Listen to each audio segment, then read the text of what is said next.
ఈ వీడియోలో ఏ వ్యక్తికైతే పిరుదుల పైన పుట్టుమచ్చ ఉంటే వారికి ఎలాంటి జీవితం ఉండబోతుందో తెలుసుకోబోతున్నాం.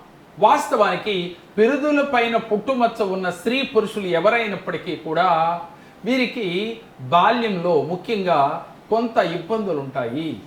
25 సంవత్సరాలు వయసు వచ్చే వరకు వీరు కష్టం ఎక్కువ, ఫలితం తక్కువగా ఉంటుంది. వీరికి వివాహం అయిన కానించి జీవితంలో అద్భుత ఫలితాలు వచ్చి తీరతాయి. అలాగే లేక వివాహం లేట్ అయినా 30వ సంవత్సరం దాటితే వీరికి అదృష్టం వరిస్తుంది. ఎవరికైతే పిరుదుల పైన పుట్టుమచ్చ ఉన్నవారు జీవితంలో ఉన్నతంగా ఎదగటం ఖాయం. తర్వాత వారి జీవితంలో చాలా అద్భుత ఫలితాలు వస్తాయి. వివాహం 25వ సంవత్సరంలో అయినా 20వ సంవత్సరంలో అయినప్పటికీ కూడా వీరి పార్ట్నర్తో వీరికి చాలా అవినావ సంబంధాలు చాలా స్ట్రాంగ్గా ఉంటాయి. అలాగే ఫైనాన్షియల్గా మీరు ఎదుగుతారు. ఎందువల్ల? మీ పార్ట్నర్ సపోర్ట్ వల్ల. అందువల్ల మీకు వివాహం అయిన కాడికి చాలా అద్భుతంగా ఉంటుంది. లేని ఎడల 30వ సంవత్సరం నుంచి మీకు ఫైనాన్షియల్ స్టేటస్ బాగా వృద్ధి చెందుతుంది. ఆ వయసు వచ్చే వరకు వెయిట్ చేయాలి. దానికోసం మనం కర్మ చేయాలి. పాజిటివ్గా మనం వర్క్ చేసుకుంటూ వెళ్ళాలి. మిమ్మల్ని మీరు నమ్ముకోవాలి.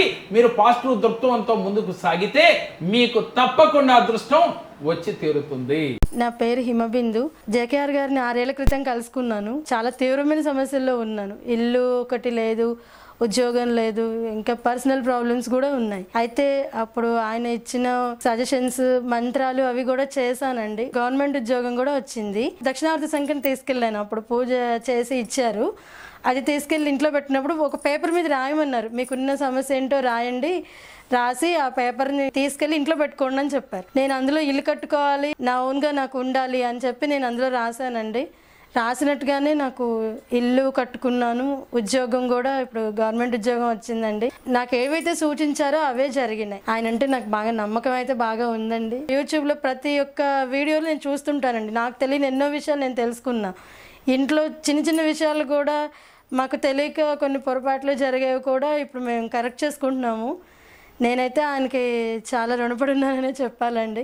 అనంత పద్మనాభ స్వామి వ్రతం రేపు సెప్టెంబర్లో జరగబోతుందని చెప్పారు. దానికి కూడా రావాలనుకుంటున్నాను. ఆయన చెప్పినట్టుగా ఫాలో అయ్యి ఇంకా జీవితం బాగుంటుంది అనే ఒక మంచి ఆలోచనలో, మంచి ఉత్సాహంతో నేనైతే ఉన్నానండి.